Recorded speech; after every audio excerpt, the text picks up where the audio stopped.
Buenísimo. Muchísimas gracias. Gracias por la presentación, gracias también a todos los asistentes. Como les decíamos, esta charla se titula Todos los caminos conducen al phishing. Nosotros durante la disertación lo que vamos a hacer es, primero, un breve repaso sobre lo que entendemos por los ataques del tipo BEC, es una sigla que hace referencia a Business Email Compromise.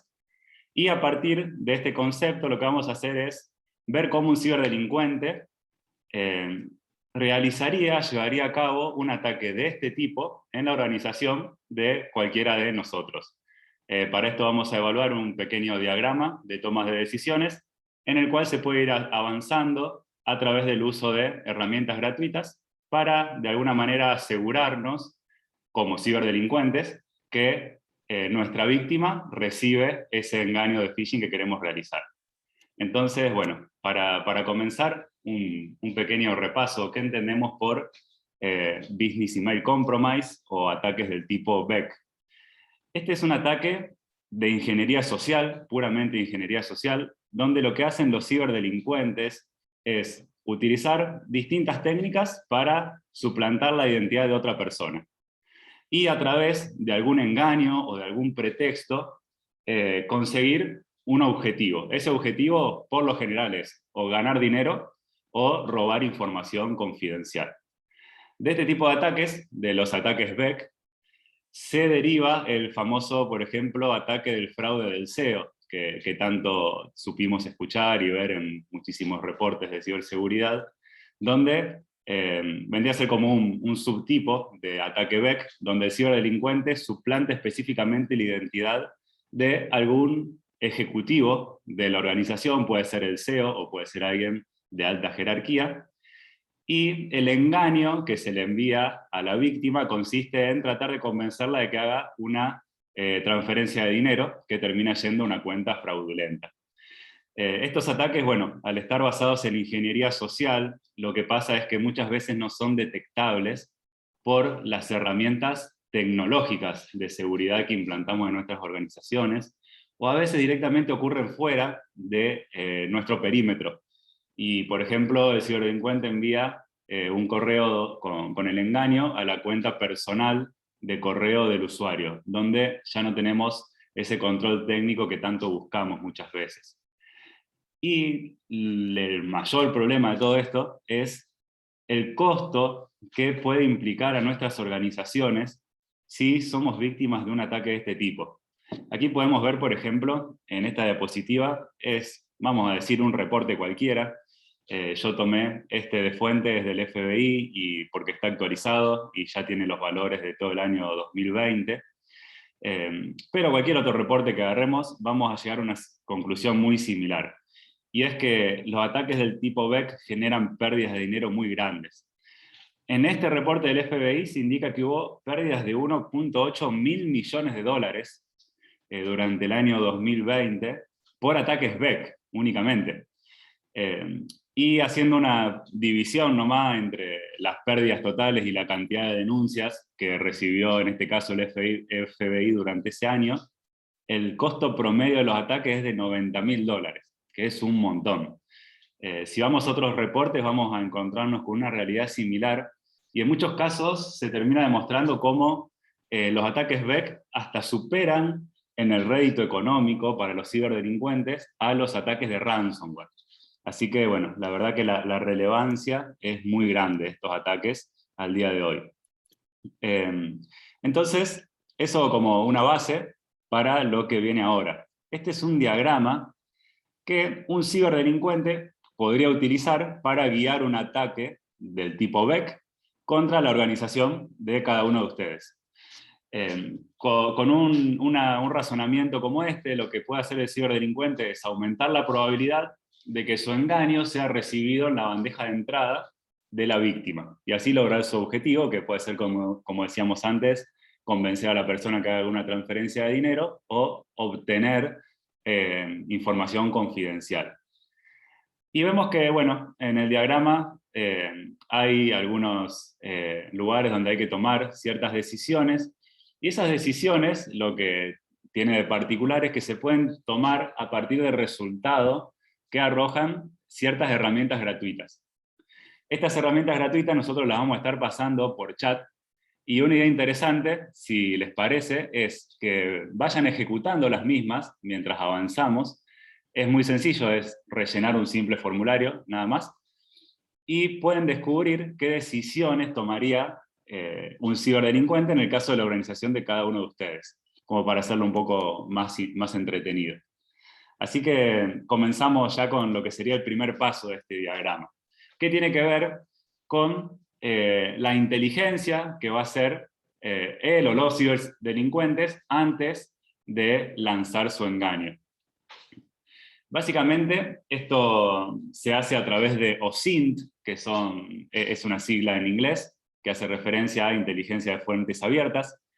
Las fuentes abiertas vendrían a ser toda la información que nosotros encontramos que está pública en Internet, básicamente.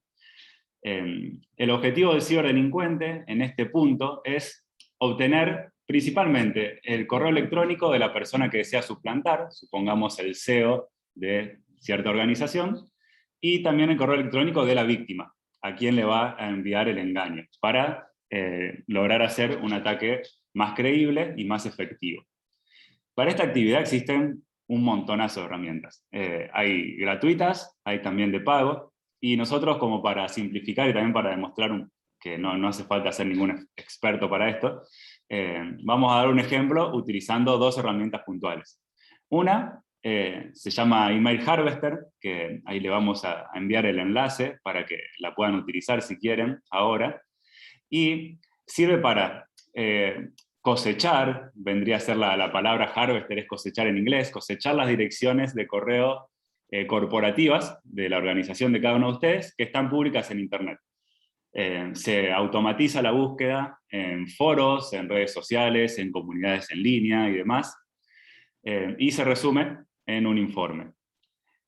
¿Qué ventaja tiene combinar una herramienta de este tipo con una red social como LinkedIn? Bueno, el ciberdelincuente puede haber encontrado el correo electrónico de ciertas personas de la organización de cada uno, y con LinkedIn, contrastando los resultados, puede saber el puesto de cada una de esas personas, como para, como decíamos antes, orientar mejor su ataque.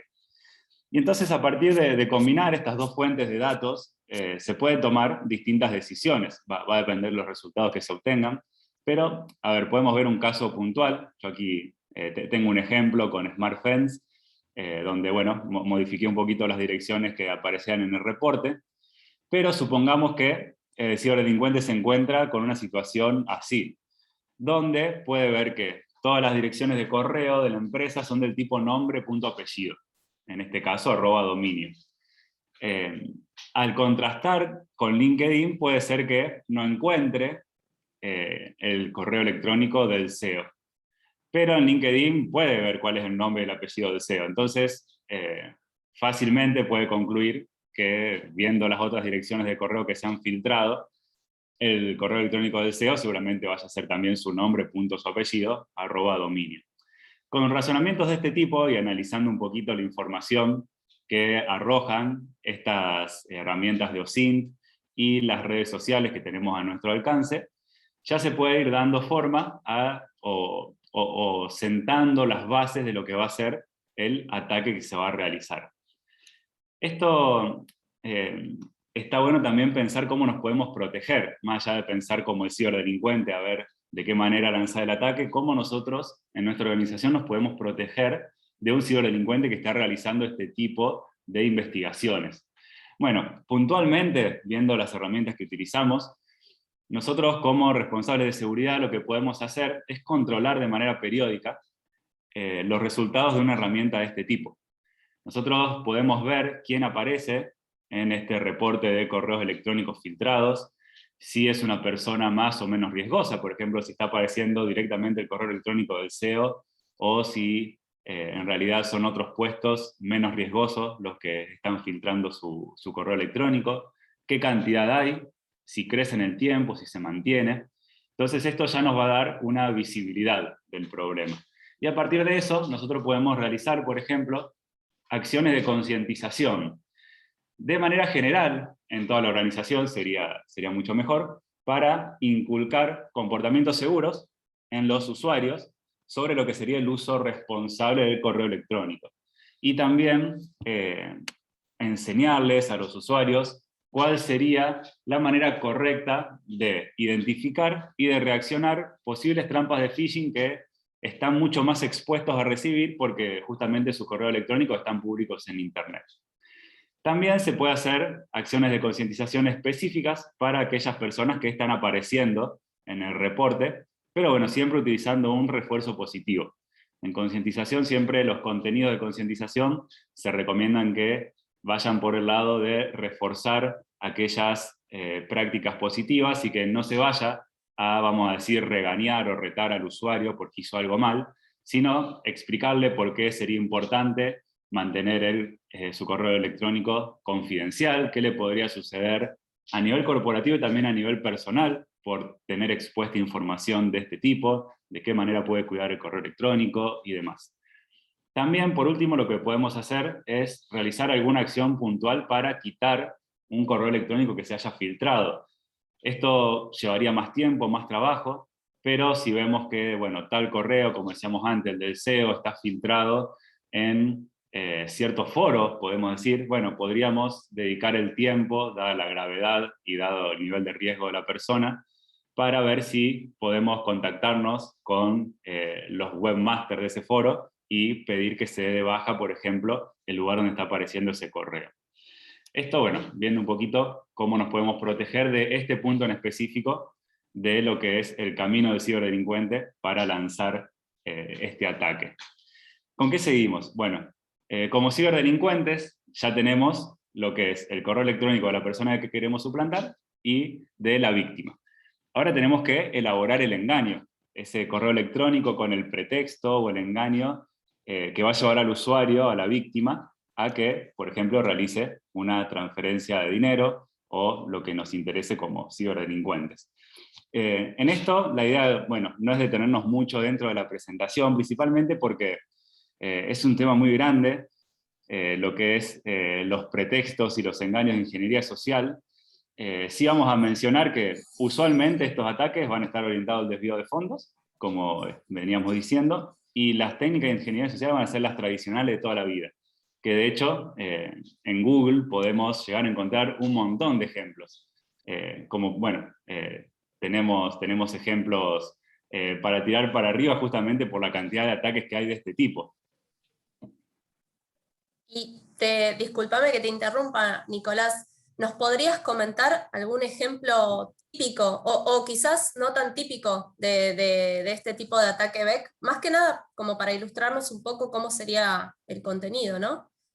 Sí, sí, de hecho, bueno, ataque típico, yo tengo una captura para mostrar que van a ver que hasta parece por demás simple a veces. O sea, estamos viendo un correo que tiene muy pocas líneas, donde prácticamente se le da la orden a una persona que haga una transferencia bancaria, y este tipo de correo funciona y funciona muy bien. A veces parece que nos imaginamos engaños súper sofisticados y elaborados, y a veces termina siendo esto y funciona. Bueno, lo cual es bastante preocupante. Igualmente, los ciberdelincuentes siempre destacan por ser muy creativos, por ser también muy inteligentes, originales. Entonces, a veces salen un poco de lo que es esta estructura. Y tenemos esos ataques no tan típicos que mencionaba Seba. Por ejemplo, de hecho, en este reporte que les mencioné antes del FBI se mencionan algunos, y hay uno que me llamó la atención justamente por tener como el enfoque opuesto al que estamos viendo en pantalla.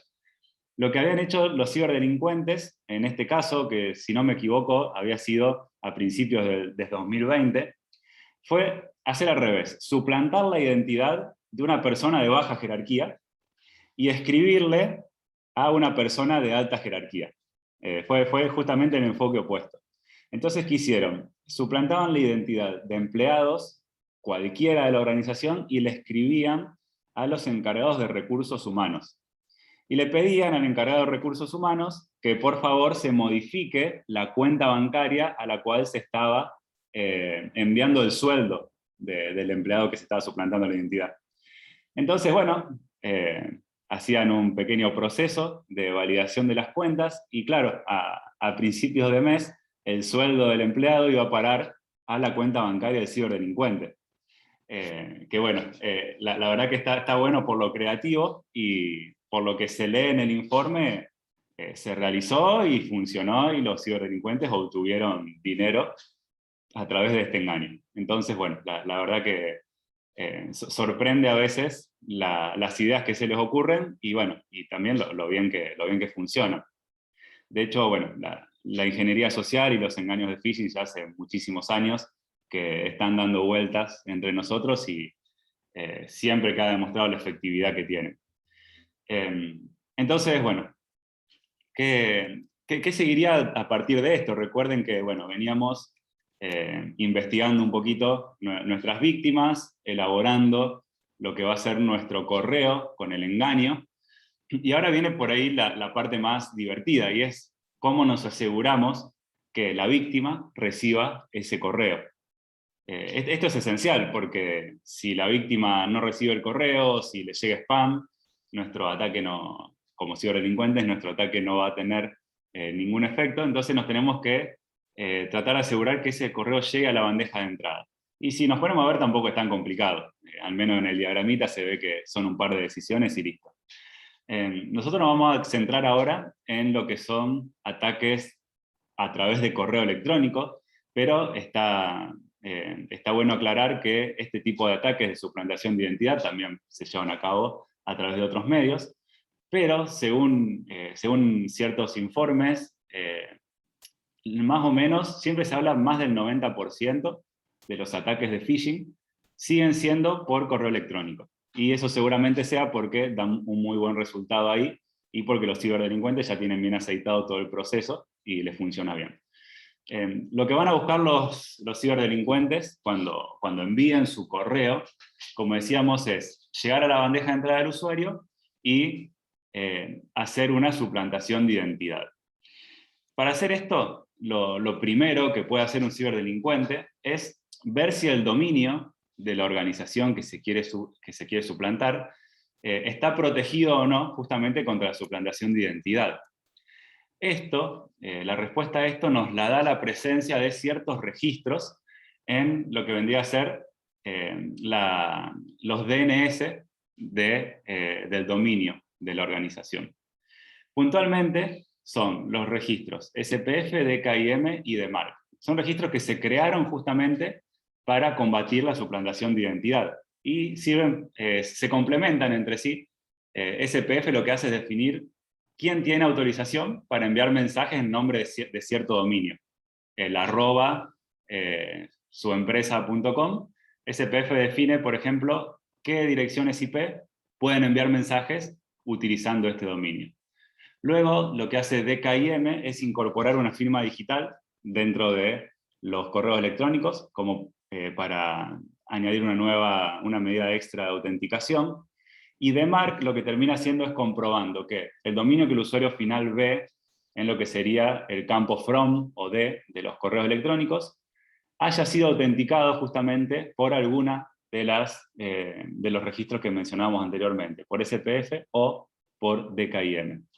Y si no se cumple esta condición, lo que está bueno de DMARC es que dice qué hacer con el mensaje. Si se tiene que mostrar igual al usuario, o si se tiene que mandar spam, o si directamente ni ingresa a la casilla y se frena antes. Lo que pasa es que la presencia de estos registros no es suficiente para que se evite la suplantación de identidad. Estos tienen que estar implementados de manera correcta y tener lo que se llaman políticas restrictivas. ¿Y qué es lo malo de todo esto? Que los ciberdelincuentes ni siquiera necesitan saber todo esto.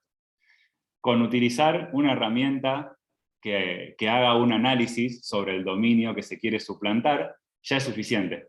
Ahí nosotros pasamos el enlace de una para que la prueben si desean con el dominio de su organización. Y esa herramienta simplemente verifica la presencia de estos registros y cómo están configurados. Y ya les dice al ciberdelincuente si pueden hacer una suplantación de identidad sobre ese dominio o no. Y listo, no hace falta saber toda la teoría. En este caso, bueno, yo acá puse un resultado de ejemplo de SpanFence. Se ve que en este caso no es espufiable. ¿Por qué? Porque tiene el registro SPF y el registro de MARC configurados de manera restrictiva. Luego, por ejemplo, aquí hay otro que sí es espufiable, y fíjense como particularidad que tiene un registro SPF, que está resaltado ahí en el primer recuadro. El registro SPF está, pero tiene una política ahí al final, que es con un signo de preguntas, all, que lo que está diciendo básicamente es que el registro SPF autoriza a determinadas IP a enviar mensajes utilizando este dominio, pero no dice nada sobre el resto de las IP. El resto de las IP es neutro, también pueden enviar si quieren. Y algo parecido pasa más abajo con el registro de MARC. Está, pero tiene una política del tipo non. ¿Qué quiere decir? Que si de MARC verifica que algo anda mal, decíamos que se pueden hacer 3 cosas: mandar el correo spam, rechazar el correo, dejarlo pasar. En este caso se deja pasar. Entonces, es como que el registro en realidad no estuviese.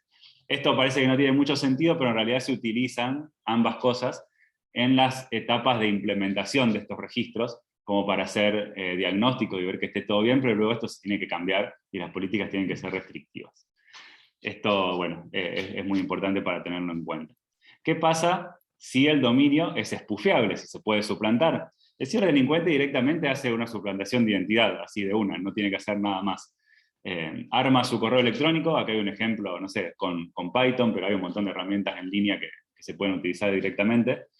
Y el ciberdelincuente pone en el campo from el correo que quiere suplantar, nombre, apellido del CEO, @dominio, listo.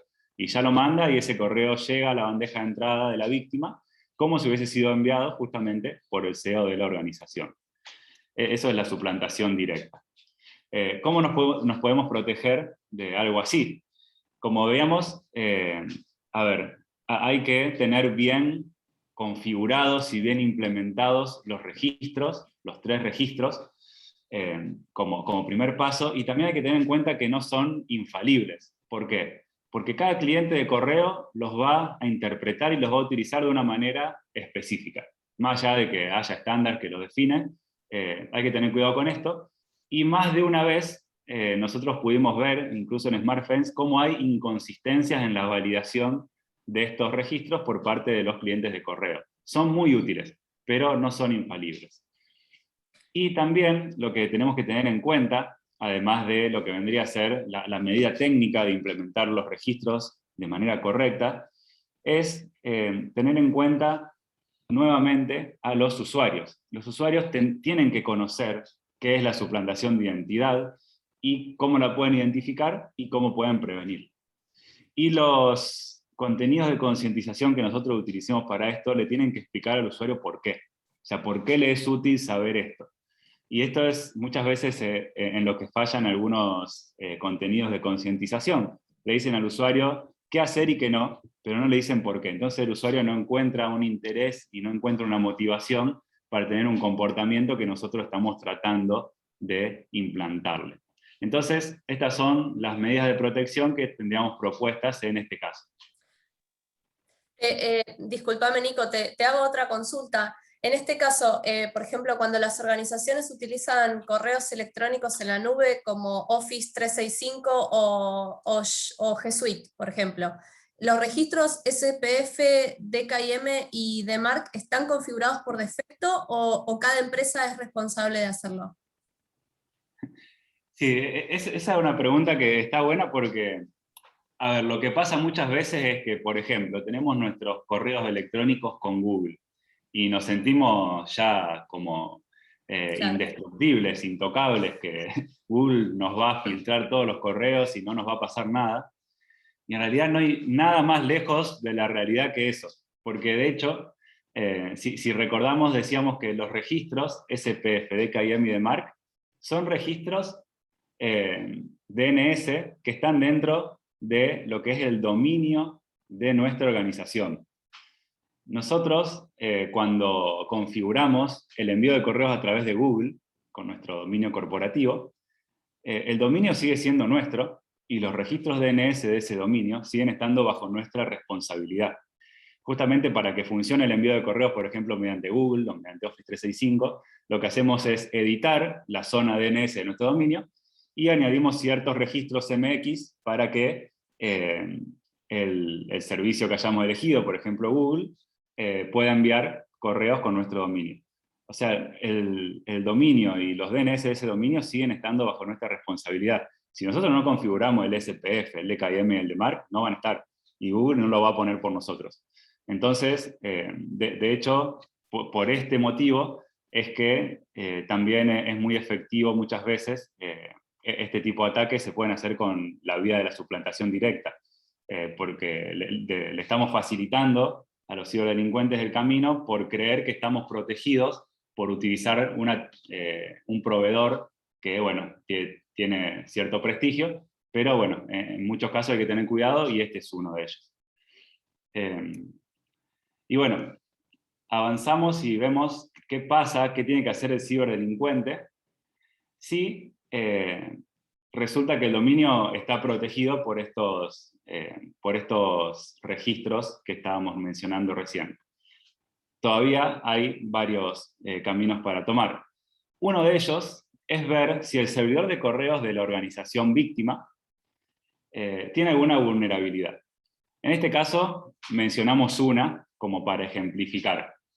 Hay muchos servidores de correo SMTP en las organizaciones que no están configurados correctamente, y esa mala configuración puede permitir que un ciberdelincuente envíe correos de phishing dentro de la organización.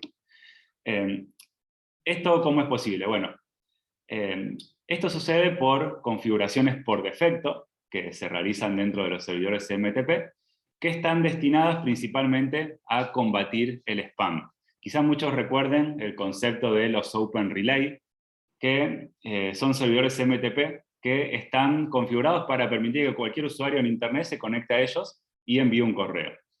Esto era más común verlo hace varios años, pero claro, un montón de personas empezaron a utilizar estos servidores configurados de esta manera para enviar spam, porque básicamente te conectas al servidor de otro y envías todos los correos que quieras. Se hace entonces, se propone una configuración para que un Open Relay no pueda ser utilizado de esta manera, y bueno, principalmente para combatir el spam. Y estas configuraciones, lo que tienen de particular es que permiten que los mensajes provenientes de una dirección IP local hacia un buzón destinatario local sean aceptados, también que se acepten mensajes que vayan de un IP local hacia un buzón que sea externo, y también se aceptan lo que son los mensajes que provengan desde afuera, desde una dirección IP local, a un buzón local, que acá es donde está el problema. Esto está bien para combatir el spam. Si vemos en estas tres reglas que mencionamos, nadie se puede conectar de afuera y enviar mensajes a millones de personas. Únicamente puede mandar mensajes dentro de la organización. Pero claro, si no se realiza ninguna configuración extra, lo que se está permitiendo aquí es que cualquier persona se conecte al servidor de nuestra organización y mande todos los engaños que quiera dentro de lo que es nuestro dominio. Y esto es muy común, por más que parezca medio raro. De hecho, tenemos una herramienta también propuesta para verificar esta vulnerabilidad en específico, que básicamente consiste en que no se le pide ningún tipo de autenticación a la persona que quiere enviar un correo. Y bueno, esto sí está presente en nuestra organización, le permite a un ciberdelincuente saltearse todas las medidas técnicas que hayamos puesto, sean los registros que mencionábamos recién, o sean otras medidas como listas negras, protección del tipo anti-spam, que tengamos algún firewall, porque se mandan los correos todos internamente dentro del servidor de correo. Y eso, de hecho, probándolo en organizaciones que tenían esta condición dentro de su servidor, los correos llegan muy, pero muy bien. Así que, bueno, hay que tenerlo en cuenta. ¿Qué tenemos por ahí que rescatar dentro de lo que vendría a ser nuestro lado de responsables de seguridad para protegernos de estas cosas. Esta es una vulnerabilidad como puntual, como para dar un ejemplo, pero así como se menciona esta, el ciberdelincuente puede aprovechar cualquier otra. Entonces siempre tenemos que tener los servidores de correo de nuestra organización continuamente actualizados, y siempre tenemos que estar realizando procesos de hardening sobre esos servidores para mantenerlos seguros. Ahora bien, tengamos en cuenta, nunca vamos a lograr una seguridad 100%. Siempre puede aparecer incluso una vulnerabilidad del tipo día cero, que más allá de todos los esfuerzos que hayamos hecho en proteger nuestro servidor de correo, se pueda vulnerar igual. Por eso es que siempre decimos, además de hacerle hardening a los servidores de correo, hagamos hardening también a los usuarios de la organización. Tienen que estar atentos, porque eventualmente algún engaño van a recibir. Ahora, bueno, supongamos que el ciberdelincuente no encuentra ninguna vulnerabilidad para explotar. ¿Qué es lo que hace? Si bien puede parecer que ya se está quedando sin opciones, en realidad se termina yendo por un camino con el cual es como que no podemos hacer mucho. Si protegimos el servidor de correos, si protegimos nuestro dominio, hicimos todo en regla, el ciberdelincuente va a terminar usando un dominio parecido, que no sea el nuestro, pero que sea muy similar, y que en una inspección visual rápida pueda aparecer que es el dominio original, y a través de esta técnica ocurren muchísimos engaños y son muy, pero muy efectivos. De hecho, bueno, existen incluso herramientas, que nosotros les pasamos una ahora, donde se ingresa un dominio, que sería el dominio de la organización de cada uno de ustedes, y la herramienta brinda como resultado todas las posibles variaciones de ese dominio que se podrían utilizar para realizar un engaño de este tipo. Para esto se utilizan distintas técnicas, por ejemplo, añadir un carácter o quitar un carácter, o diferir en un carácter el dominio original. Puede reemplazarse un carácter por lo que se llama un homoglifo, que es otro carácter que es visualmente igual, pero en realidad es otro, o a veces una combinación, como por ejemplo, vamos a decir una letra R minúscula seguida de una N, que cuando uno mira medio rápido puede parecer una letra M. Hay un montón de técnicas. De hecho, bueno, aquí yo listé algunas, por ejemplo, con LinkedIn, que pueden llegar a funcionar muy bien. ¿Y qué podemos hacer en este caso como para protegernos de algo así? Bueno, ya lo tenemos un poco más complicado.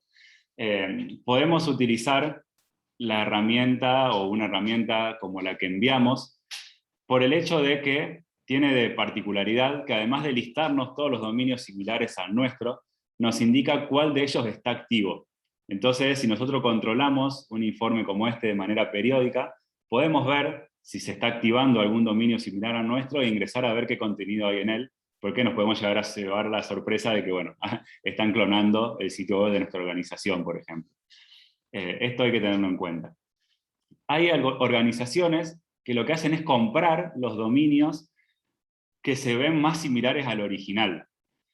Y una vez que los compran, le añaden los registros que mencionábamos antes, SPF, DKIM y DMARC, para protegerlos y que los ciberdelincuentes no puedan utilizarlos para enviar correo de suplantación de identidad. Esto está bueno, pero bueno, si alguno ejecutó la herramienta y está viendo los resultados, son cientos o pueden ser miles, o pueden ser incluso más la cantidad de variaciones que hay por cada dominio. Entonces, bueno, está bueno hacerlo en algunos casos. Por ejemplo, LinkedIn tiene protegido el dominio donde la segunda I se reemplaza por una L minúscula, y está bien porque la verdad que es un dominio muy propenso a ser utilizado para este tipo de cosas, pero bueno, control 100%, olvidémonos como siempre. Y por último, acordémonos también de concientizar a nuestros usuarios. ¿Por qué? Porque vemos que no se puede controlar esto en su totalidad y nuestros usuarios tienen que agarrar la costumbre de verificar los dominios antes de hacerles clic, o cuando reciben un correo, verificar bien de quién lo recibieron, como para buscar estas posibles inconsistencias o errores de tipeo que les puedan sugerir que están en la presencia de algún engaño.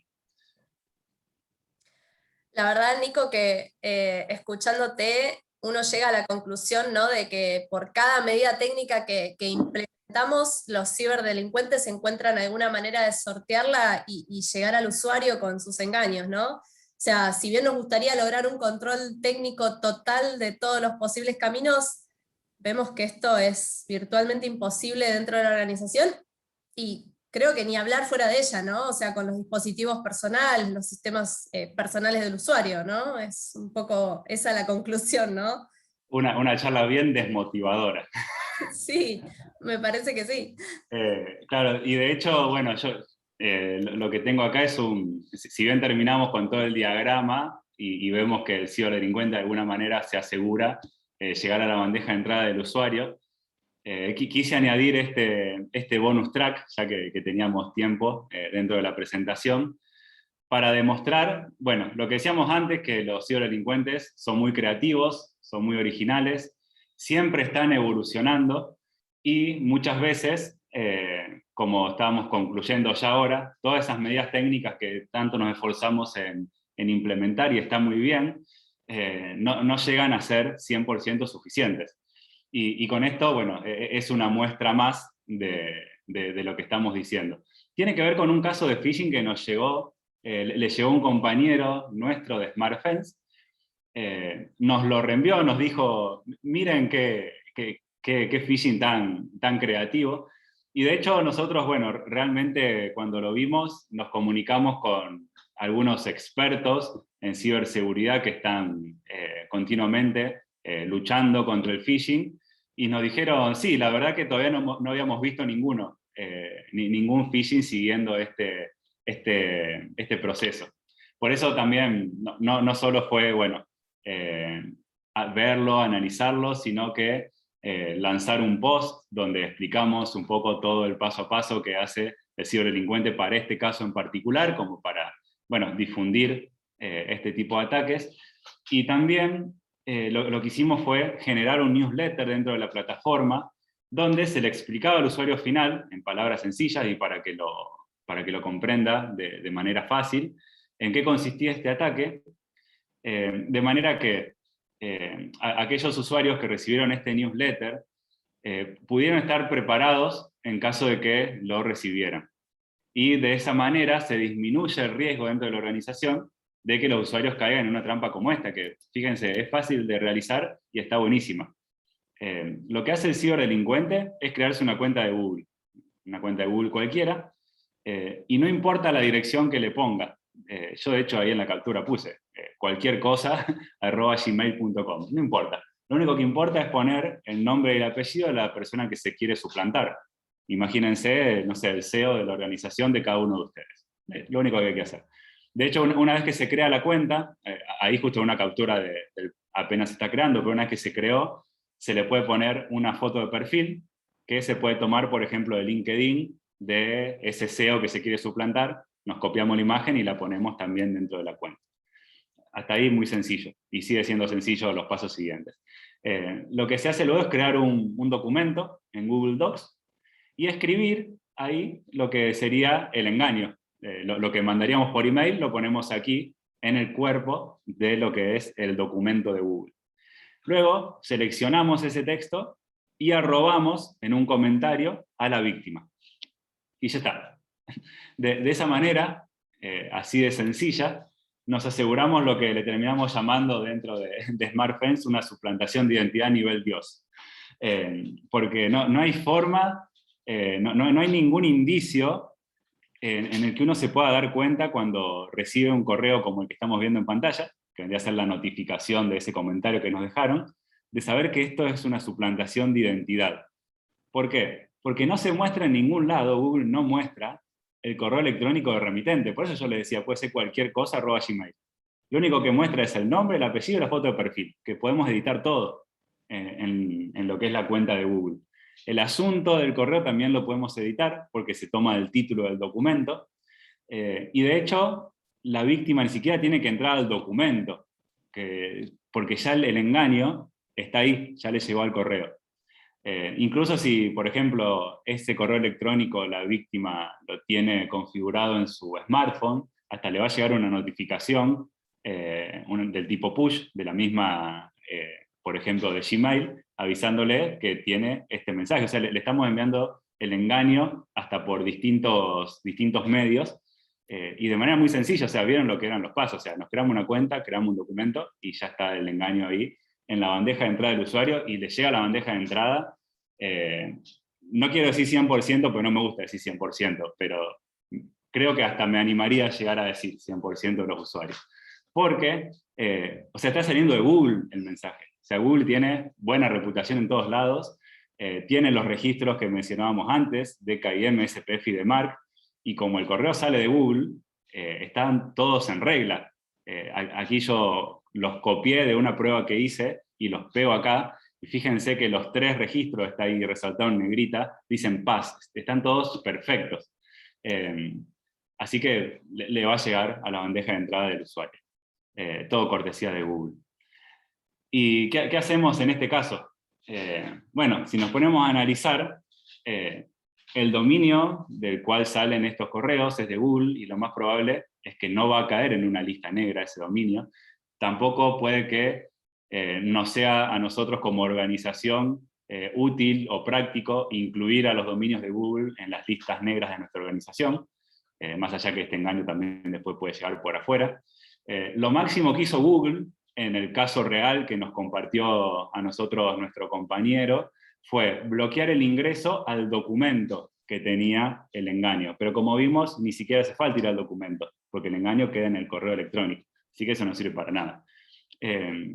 Y bueno, veamos que los registros están todos en regla, y lo más probable es que nuestras otras soluciones tecnológicas, como por nombrar una, un filtro anti-spam, nuestro, ni tampoco el filtro anti-spam del cliente de correo que estemos utilizando, mucho menos el del mismo Gmail, nos va a estar protegiendo de esto.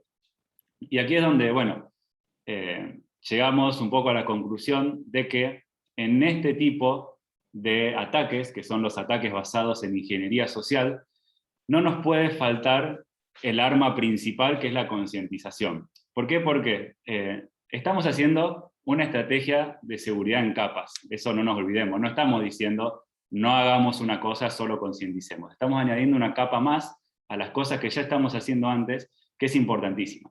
Porque un usuario que esté concientizado respecto a este tipo de ataques va a estar atento, los va a poder detectar, los va a poder reportar, lo cual es muy importante, y se va a prevenir que se conviertan en víctimas de los ciberdelincuentes. Vamos a estar haciendo una inversión transversal en nuestra organización, porque vamos a estar actuando sobre todos los niveles jerárquicos de la misma, cuando hacemos concientización, y los beneficios los vamos a poder medir de manera objetiva, al contrario de lo que se piensa a veces con la concientización, que parece algo que no se puede medir. Sí se puede medir, se puede demostrar el progreso, y podemos ver cómo, a medida que realizamos acciones de concientización en nuestras empresas, el nivel de riesgo de nuestra organización respecto a un ataque de este tipo empieza a disminuir, y el comportamiento de los usuarios comienza a mejorar. Obviamente no es una solución mágica, si bien aparece como solución propuesta en todas las problemáticas que fuimos analizando, siempre cómo protegernos, mencionábamos al usuario. No es una solución mágica, no va a resolver todos nuestros problemas, pero sí es una capa importantísima dentro de la estrategia de seguridad, y la principal, podríamos decir, para combatir la ingeniería social.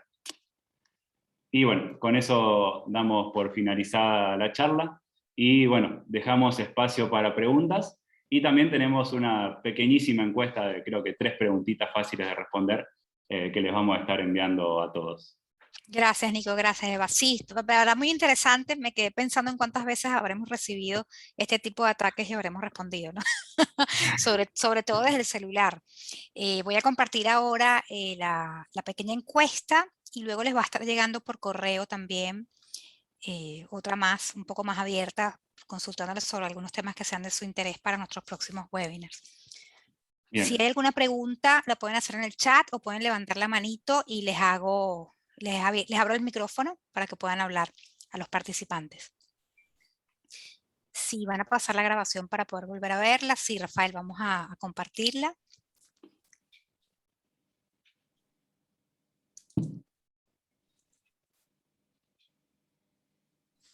Tengo por acá una pregunta directa que dice, ¿existe alguna configuración de seguridad que permita evitar el ataque a través de Google?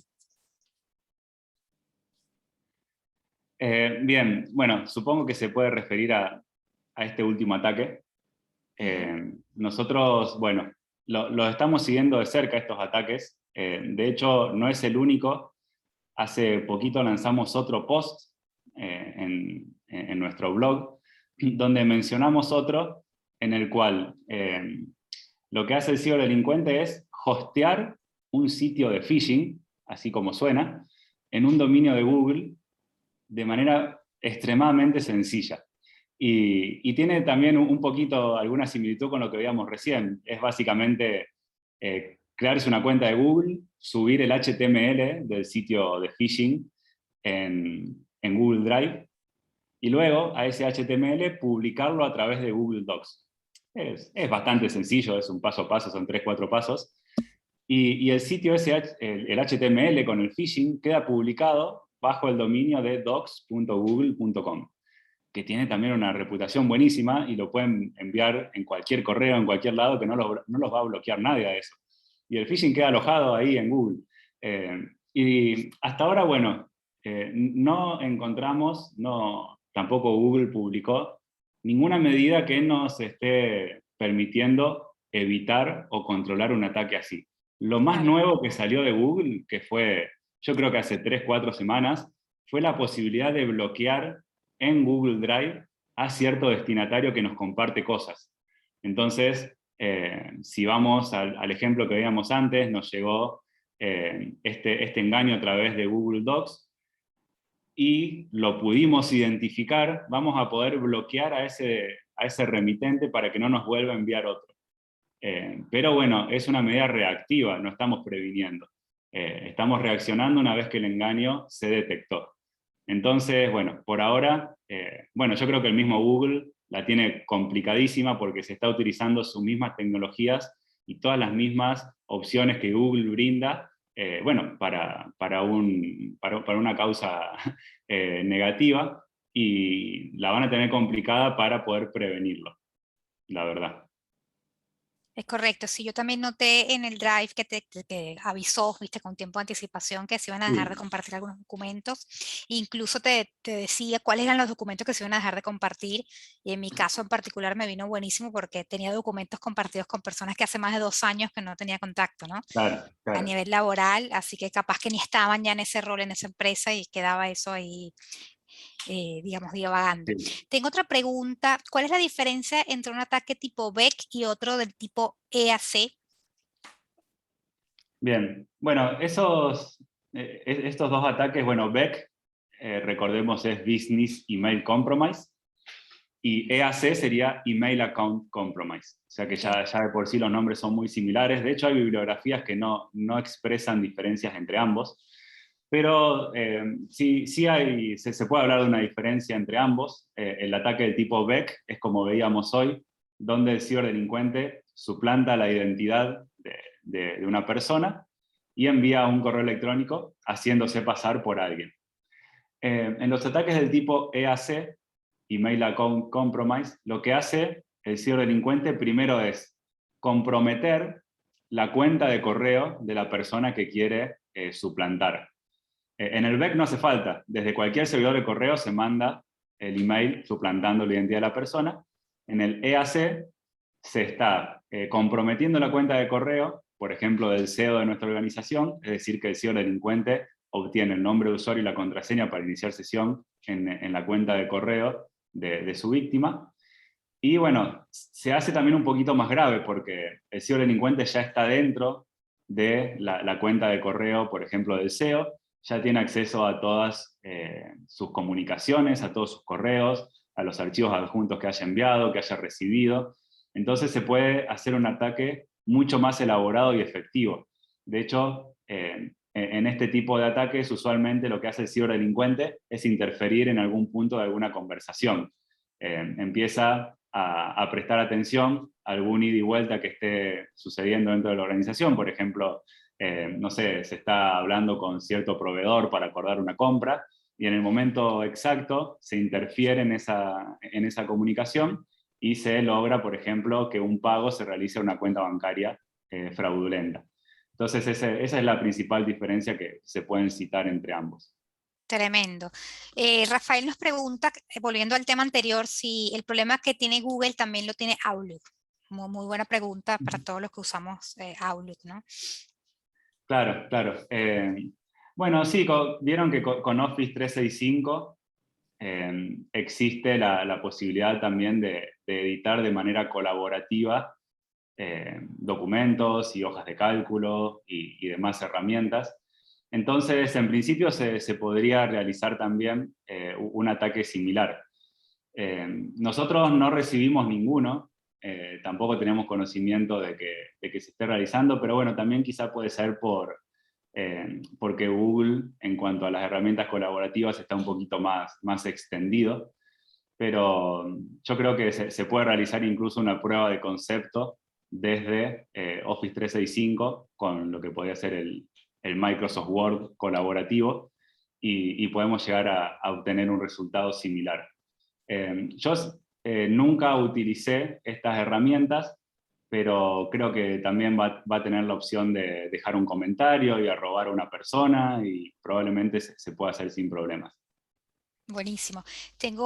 Seguimos con Google, que fue el tema del día. Sí, Anderson está pregunta bueno. como Google, ¿cuáles protecciones están trabajando cuando analizan AWS y SharePoint? Eh, Bueno, igual no me queda del todo clara la pregunta, no sé si serían las medidas que está tomando Google o de qué lado. Si No nos sé, puede dar un Anderson, poquito más si de quieres detalle. escribirnos Sí. en el chat o quieres que te dé el micrófono. Ya tuvimos ataques desde Amazon y SharePoint, comenta Anderson.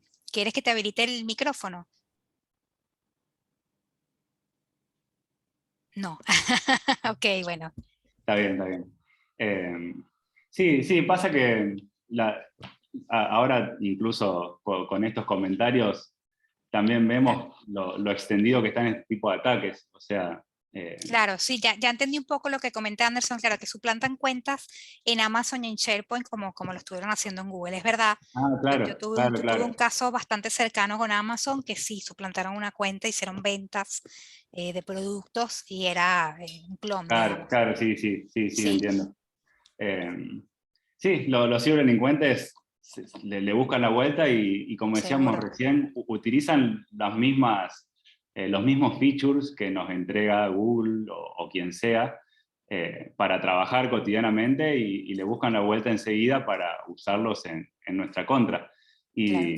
Y bueno, yo creo que el camino que van a empezar a seguir la mayoría va a estar marcado por lo que ya empezó a hacer Google, de empezar a tener como esos contactos de confianza con los que de los que puedas recibir algo o a los que les puedas enviar algo, como para empezar a limitar un poco esto, porque hoy en día podemos recibir invitaciones a editar documentos de cualquier persona, Claro. podemos recibir que nos compartan archivos de Drive cualquier persona, y yo creo que la medida va a venir principalmente por ahí, que cada uno empiece a definir sus contactos de confianza, eh, porque bueno, lo supongo en realidad por lo que hizo Google, pero como estos son todas cosas recientes, vamos a ver igual cómo van evolucionando.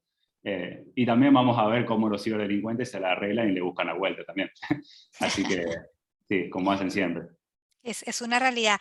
Yo desde el lado de marketing pienso, ¿no? ¿Cómo vamos a hacer nosotros, los que trabajamos en esta área, para distribuir información si cada vez más los Claro, usuarios están cerrando su círculo, ¿no?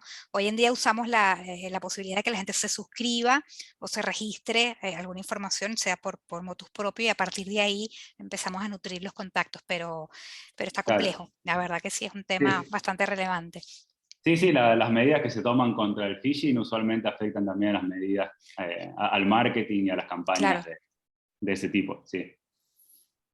Bien, Anderson, 70% del problema está siendo el usuario, que es un trabajo faraónico, sí. Es cierto. Bueno, muy bien. No sé si alguien más tenga consultas.